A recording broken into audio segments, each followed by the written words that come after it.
The CBS 58 News at 5 starts right now.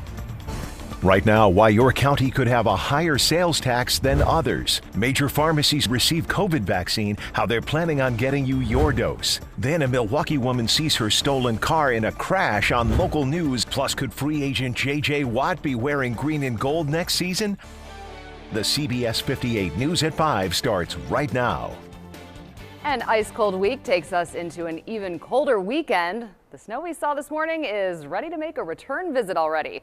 Good evening and thanks for joining us. I'm Natalie Shepard. I'm Jessup Ricebeck. A new layer of fluffy snow this morning, making the commute ugly. But at least tomorrow, with more snow in the forecast, most people don't really have to drive to work. So we start tonight in our Ready Weather Center with Chief Meteorologist Drew Burgoyne. And man, we know from experience last night, Drew, it can get slippery quick. Yeah, Jessup, Natalie, it was a mess, no doubt about it. The on and off ramps and just roads in general. And it's probably going to be a bit of a repeat performance. Notice we do have some light snow near Chicago. That should stay to the south. We've got more clouds coming in with snow developing to the southwest. So if you are heading out maybe for a very early Valentine's dinner tonight, you should be in good shape. It's not something that we're really concerned about. Let's talk about your Saturday snow impact. So after midnight tonight, throughout the overnight, tomorrow morning 7 a.m., plan on light snow showers across the area. It'll reduce visibility, and again, with temperatures in the single digits and teens, it just doesn't take a whole lot of snow to cause slick problems. At noon, still light to moderate snow across the area. That snow will be wrapping up around 3 o'clock or so, late afternoon, early evening. Most areas around 2 inches to possibly 3 inches of light fluffy snow. Wind chills tomorrow, though, between 10 and 15 below, and that won't be the cold air that we're really focusing on. It is going to move in for both Sunday and Monday. Definitely anticipating more wind chill advisories. We'll get you ready for those wind chills coming up in your CBS 58 Ready Weather. We'll talk to you then, Drew. Thank you. And for the latest weather updates, you can download the CBS 58 Ready Weather app. It's available in the App Store and Google Play. In a move to help communities facing unexpected costs due to the pandemic, Governor Tony Evers is proposing a sales tax increase. He wants to allow counties and cities like Milwaukee to raise the tax by half a cent.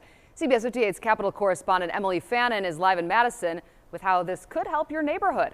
Emily. Wisconsin is way behind the times on how it funds local government. Wisconsin currently has the lowest sales tax in the Midwest at 5%.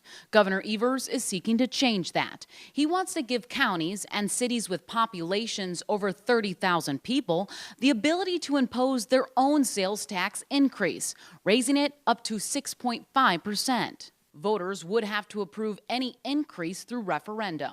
We believe this is the first governor to put a general local option sales tax in a budget. So it's a good start. It is local control. It is people saying, this is what we want. We agree. We desperately need the revenue. The revenue from the sales tax increase could be used towards fixing roads and making other investments in communities. Milwaukee officials praise the proposal as they've urged lawmakers for years to raise the local sales tax, but Republicans oppose the idea. And when they have no way of getting that additional revenue, they want to take that one thing that they should be allowed to do, which is increase their own sales taxes. And they're being told no, because suddenly the Republicans don't believe in local control.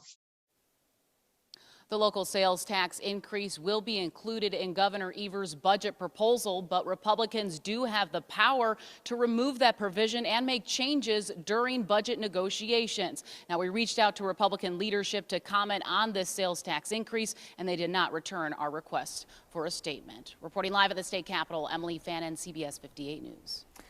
Emily, thank you.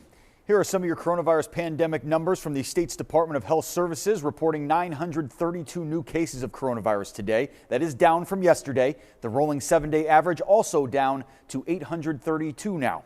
11 more people did die from the virus. Today is the first day Walgreens pharmacies across Wisconsin are offering COVID-19 vaccines. It's through a federal program with large pharmacy chains. The state also says it chose those locations in underserved areas. CBS 58's Rose Schmidt talked with customers who got that vaccine today.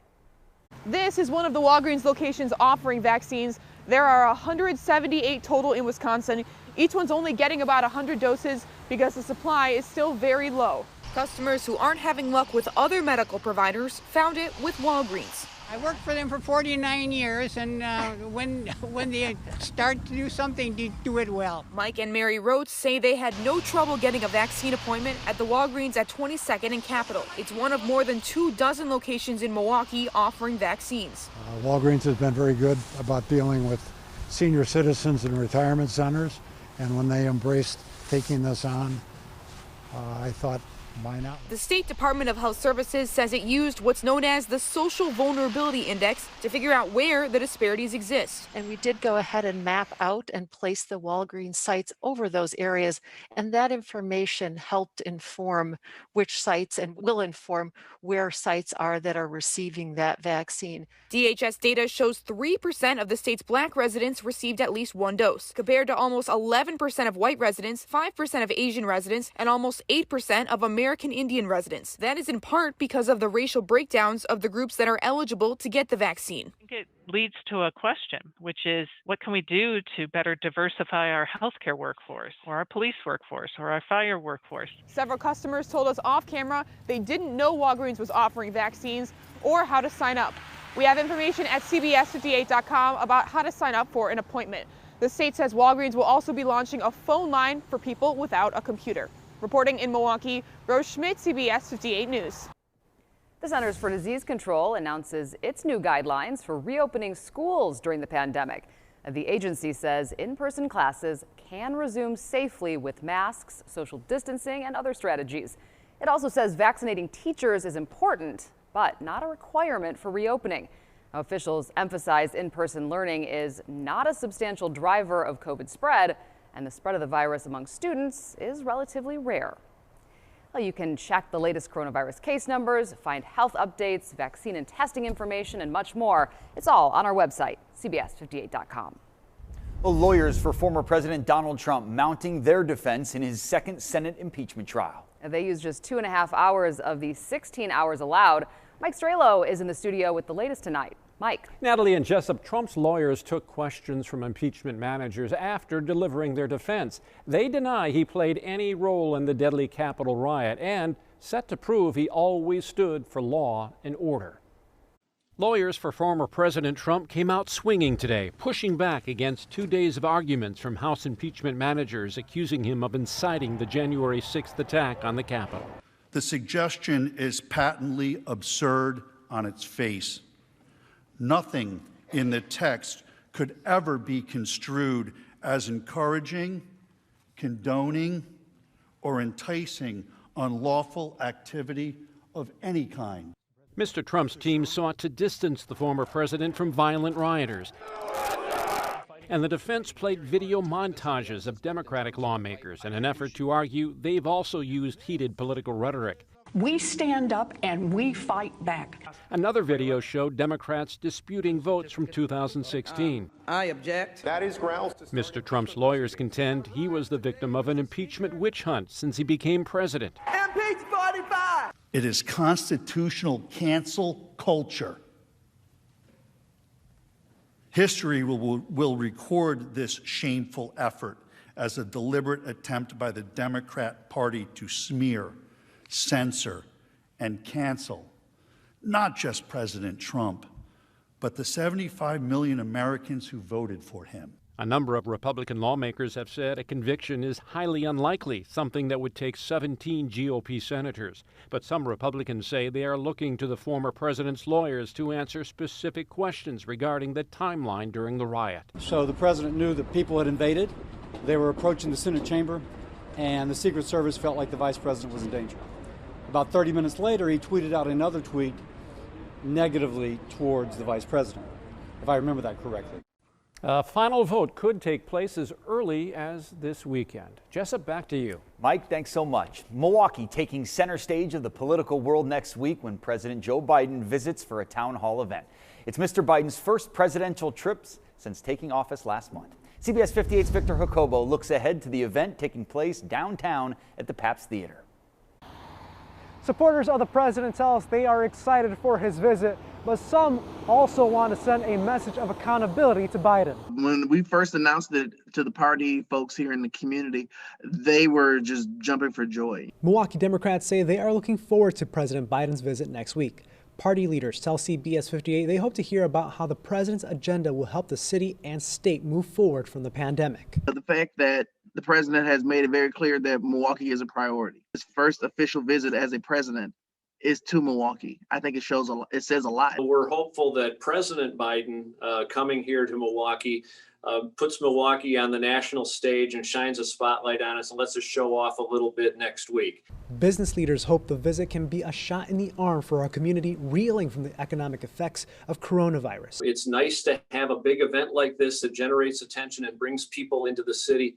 That's going to generate business downtown, the kind that we haven't seen for quite a few months. Meanwhile, Voces de la Frontera says it will hold an event ahead of Biden's visit to draw attention to immigration and COVID relief policy priorities. We are looking to Democrats to deliver. Leaders of the group say Latinos played a major role in winning Wisconsin for Biden and ultimately the presidency. Now they want to remind him to deliver on his promises. Voting is not enough. It's a part of it, but we have to remind people that they were voted to make change. If you're coming downtown, you should expect street closures by Wells Street over by the Pabst Theater through Tuesday. Officials tell me that more closures are set to be announced next week. Reporting outside the Pabst Theater in Milwaukee, Victor Jacobo, CBS 58 News. Thank you, Houston. I love you. And with those words, NFL superstar and Pewaukee native J.J. Watt saying goodbye to his home away from home today. Watt and the Houston Texans have agreed to his release after 10 years. Well, hey, he's now a free agent, and that has fired up Packers fans who would, of course, love to see the former Badger wearing green and gold. Kevin Holden's here with more on this developing story tonight. Kevin. Natalie, J.J. Watt has been an institution in Texas for a decade. His last game at Wisconsin happened before the Packers' last Super Bowl appearance. And now Watt's time with the Texans is over. He dealt with injuries in recent years, but J.J. Watt was a three-time Defensive Player of the Year and easily the most dominant defensive force in Texans franchise history. The Pewaukee native has two brothers who play for the Pittsburgh Steelers, so there's a natural next landing spot for J.J. in Pittsburgh. There is that dream of the Wisconsin native joining the Packers and bolstering the defensive front, but Green Bay already needs to shed about $30 million to get under the salary cap next season before they can think about adding Watt. Either way, the Texans era is done for J.J., who sent those fans a heartfelt message on social media this afternoon. I came here 10 years ago as a kid from Wisconsin who'd never really been to Texas before. And now I can't imagine my life without Texas in it. You treated me like family, and I truly feel like you're my family. You guys have given me everything and more, and I can only hope that you feel like I've given you everything I have. You know, it's hard to imagine a more loved NFL player from Wisconsin who doesn't play in Wisconsin. And since Watt grew up as a Packers fan, there's always that chance he chooses to finish out his career in green and gold. Natalie, would make a lot of people happy. Put those good vibes out into the universe, Kevin. Thank you so much.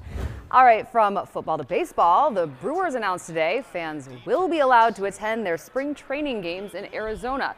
Attendance, though, will be limited. Just 2,300 at American Family Fields of Phoenix. The ballpark usually holds about 10,000 people. There are also restrictions on what you can bring into the park. And this will be the first time in almost a year that fans can watch the Brewers play in person. We are still waiting for word on when the turnstiles will spin again here in Milwaukee. The Crew's first preseason home game is March 2nd. Baseball is awesome, isn't it? Next at 5, keeping our water supply safe. What Wisconsin has learned from a hack attack in Florida. And hear from a local family shocked to see their stolen car on the news. You're watching the CBS 58 News at 5 with Natalie Shepard, Jessup Reisbeck, and Ready Weather Chief Meteorologist Drew Burgoyne.